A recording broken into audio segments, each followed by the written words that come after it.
अब हम पढ़ने जा रहे हैं लोरी ब्रॉन्सन कॉन्सेप्ट। लास्ट लेक्चर में हमने आर्हेनियस का कॉन्सेप्ट पढ़ा था, जिसमें हमने पढ़ा था कि वो चीज़ें जो हाइड्रोजन आयन प्रोड्यूस करें वो एसिड हैं, और जो हाइड्रोक्साइड आयन प्रोड्यूस करते हैं वो हैं basis.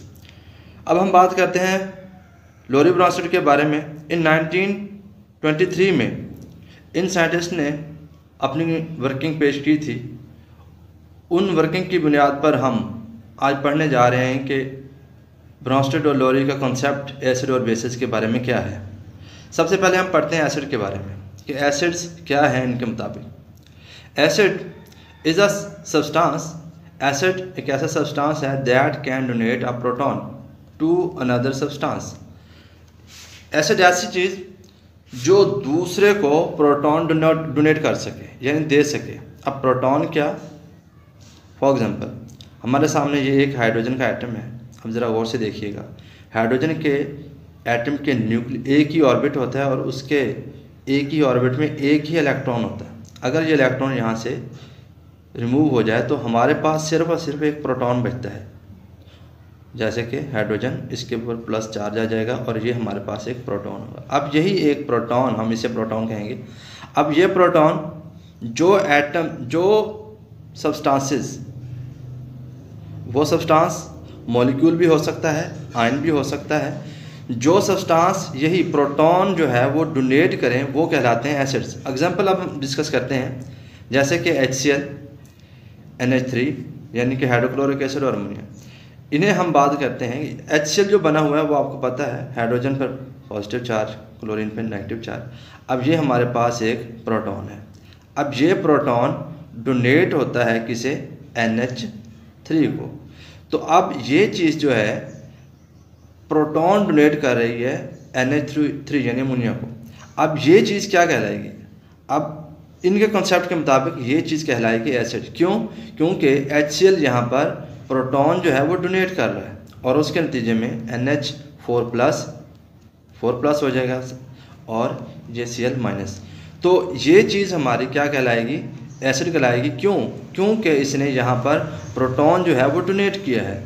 According to lorry Brønsted, तो जो चीज़ें प्रोटॉन डोनेट करती हैं वो कहलाती हैं एसिड्स। अब हम बात कर लेते हैं बेसिस की कि बेसिस क्या है।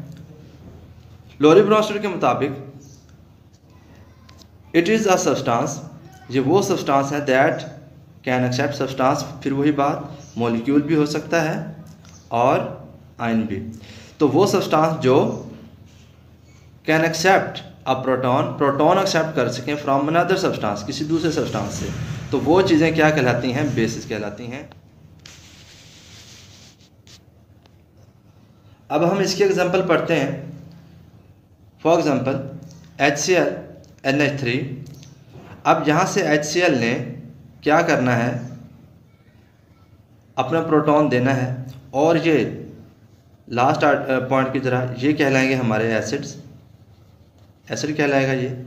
और इसने प्रोटॉन एक्सेप्ट किया है, ये प्रोटॉन एक्सेप्टर है, तो इसका मतलब ये क्या कहलाएगा, अकॉर्डिंग टू दिस कॉन्सेप्ट, जो एक्सेप्टर हैं वो कहलाते हैं बेस, और इसके रिजल्ट में NH4 और Cl-। तो यहाँ पर NH3 यानी अमोनिया जो है वो एज अ बेस है। क्यों? क्योंकि इसने प्रोटॉन एक्सेप्ट किया है। अब एक और डेफिनेशन हमारे पास आती है, इसमें वो डिस्कस करते हैं हम कॉन्जुगेट एसिड और कॉन्जुगेट बेस के हवाले से। कॉन्जुगेट एसिड क्या है, कॉन्जुगेट बेस क्या है। अब ज़रा गौर से इन एग्जांपल्स को ज़रा गौर से देखिएगा। HCl, NH3, HCl ने क्या किया, प्रोटॉन दिया, NH3 ने एक्सेप्ट किया, NH4 बना प्लस चार्ज, और यहाँ से Cl- वो हमारे पास ही है। अब यहाँ पर इस कॉन्सेप्ट के मुताबिक कि जो चीज़ें प्रोटॉन दें वो होंगी एसिड, और जो सब्सटेंस प्रोटॉन एक्सेप्ट करें वो हैं बेस। रिवर्सिबल रिएक्शन का साइन। अब देखें यहाँ पर NH3 ने क्या किया है, प्रोटॉन एक्सेप्ट किया है। अब जो सब्सटेंस प्रोटॉन एक्सेप्ट करके दूसरी साइड पे चली जाती हैं, अब ये चीज़ें रिवर्सिबल रिएक्शन में ये प्रोटॉन एक्सेप्टर थी, ये चीज़ें कहलाएंगी कॉन्जुगेट एसिड्स। और यहाँ से Cl माइनस क्योंकि इसने प्रोटॉन दिया है, ये कहलाएंगी कॉन्जुगेट बेस। क्योंकि जब रिवर्स रिएक्शन चलेगा तो रिवर्स रिएक्शन में इन्होंने क्या करना है, अब यहाँ से प्रोटॉन दोबारा इसके पास जाना है रिवर्स रिएक्शन में। अब रिवर्स रिएक्शन में फिर वही प्रोटॉन एक्सेप्टर प्रोटॉन डोनर की बात होगी। जो प्रोटॉन देने वाला है रिवर्स रिएक्शन में वो कॉन्जुगेट एसिड कहलाएगा। रिवर्स रिएक्शन में जो प्रोटॉन एक्सेप्टर है वो बेस कहलाएगा। क्योंकि इस साइड पे देखें, यहाँ पे HCl प्रोटॉन देने वाला, NH3 प्रोटॉन एक्सेप्ट करने वाला, ये एसिड और ये बेस।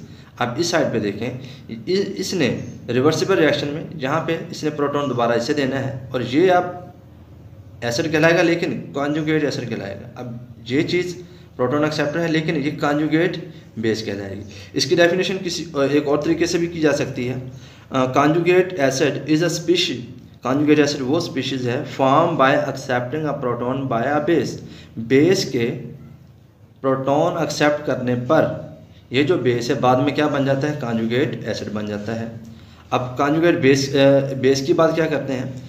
अब HCl जो है देखें, a conjugate base is a species form by donating a proton by an acid. अब ये चीज़ इसने एसिड को प्रोटॉन डोनेट कर दिया। अब ये जो चीज़ बात की बचेगी जाकर वो हमारे पास कॉन्जुगेट बेस होगी। आई होप कि आपको ये बात समझ में आ गई होगी। आखिर में एक बात हम और डिस्कस कर लेते हैं, एम्फोटेरिक कंपाउंड क्या होते हैं। अब यहाँ पे दो रिएक्शंस हैं, इन्हें ज़रा गौर से देखिए। एक है HCl, इसका रिएक्शन है H2O यानी वाटर के साथ और रिजल्ट में H3O और Cl माइनस बनेगा। अब ज़रा गौर से देखें, यहाँ से इसने प्रोटॉन दिया H2O को, ये कहलाया एसिड और इसने एक्सेप्ट किया, ये कहलाया बेस। ऐसे ही हुआ ना, इसने प्रोटॉन दिया तो एसिड, इसने प्रोटॉन लिया तो बेस। अब नीचे वाला रिएक्शन ज़रा गौर से देखें। H2O में दो तरह के आयन, हाइड्रोक्साइड आयन और H+ आयन। अब यहाँ पर ये जो है वो डोनेट हो रहा है इसे। अब ये चीज़ डोनेट कर रही है यानी कि वाटर जो है यहाँ पे अपना प्रोटॉन डोनेट कर रहा है, तो ये क्या कहलाएगा, एसिड। और जो एक्सेप्ट कर रहा है वो कहलाएगा बेस। ऐसे ही हुआ।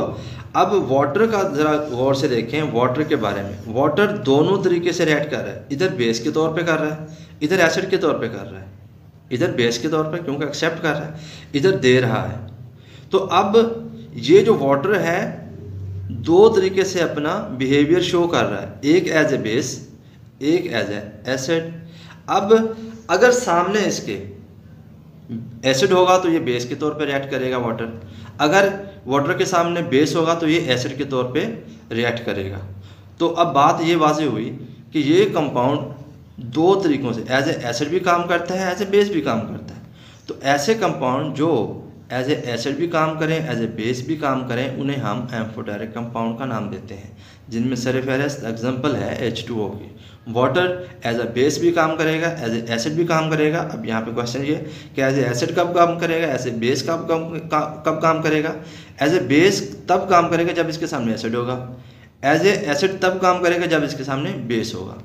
तो यहाँ से ये बात साबित हुई कि एम्फोटेरिक कंपाउंड वो जो as a base as a acid दोनों तरीके से रिएक्ट कर सकता हो, बिहेव कर सकता हो, तो ऐसा कंपाउंड एम्फोटेरिक कंपाउंड कहलाता है। सो ये था आज का हमारा लेक्चर। नेक्स्ट लेक्चर के लिए इजाज़त, अल्लाह हाफिज़।